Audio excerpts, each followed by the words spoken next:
It's that time of year again when the city of Lakeland brings in all of its famous swans for their annual checkup.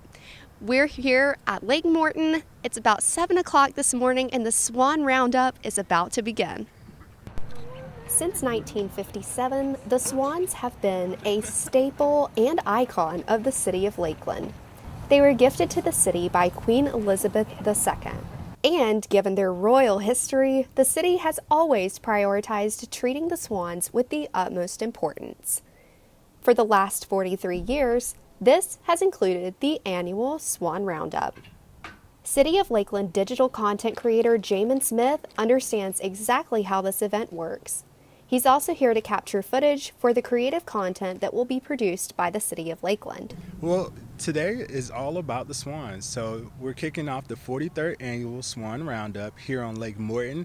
And so how it works is day one is all about rounding the swans up. So we have about roughly 75 swans that we need to round up. City crews from the Parks and Recreation and Cultural Arts Department are all around the lakes, on boats, everywhere, just to make sure that the swans are safe in the process. And so today is about rounding them up. Day one, and day two is about the checkup, and that's where they're brought out of the holding pens as you see here, and they're checked on by the local veterinarian from My Pet's Animal Hospital. Every year, the City of Lakeland, Parks and Recreation, and a local veterinarian, My Pet's Animal Hospital, come together to make sure each of the swans is at tip-top health condition. The first day sees all of the swans be caught by Parks and Recreation employees and put in the pens where they will wait overnight for their exams the following morning. It almost feels like a swan rodeo as the City of Lakeland Parks and Recreation employees go out on the boat and use dip nets to catch the swans. Here's what the swan catching process looks like from on the boat.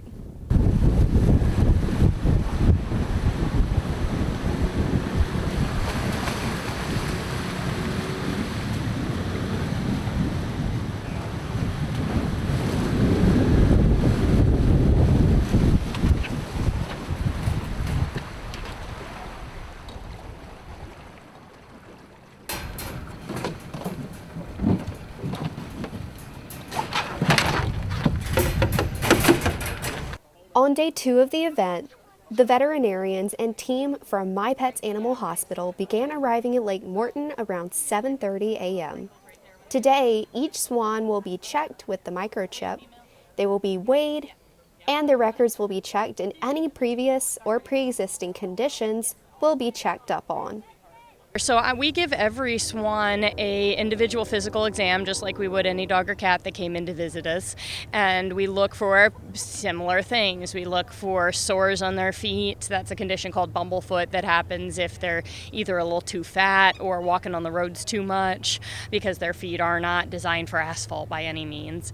And we check their eyes. We've seen eye infections in the past. Some of them do live with a little bit of damage from previous eye infections.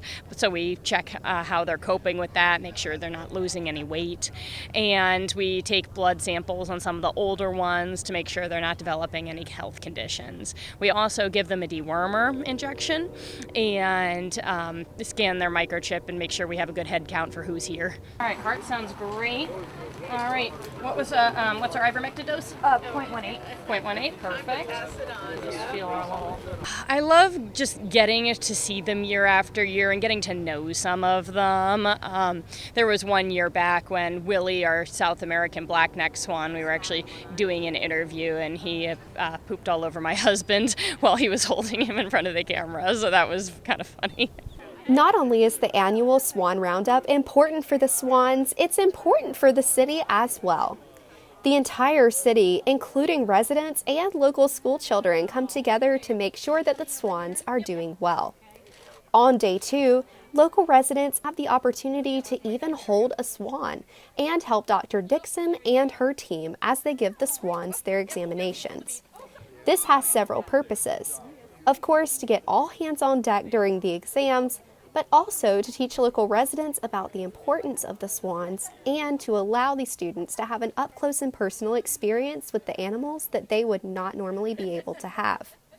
This event and the swans themselves also give Lakeland residents like John Moen a sense of pride about their community. It's very exciting to see a wild animal, which you assume is wild, but when they pick them up and gather them, they're not as wild as you would imagine. They're not people friendly, but they're not really afraid.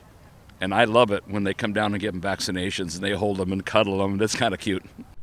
Once all 50 swans received their medical exams and they took one last group picture with everyone who helped make this event a reality, the last swan waddled back off to Lake Morton until next year. This has been Emma Lauren Poole with FSCTV. Back to you.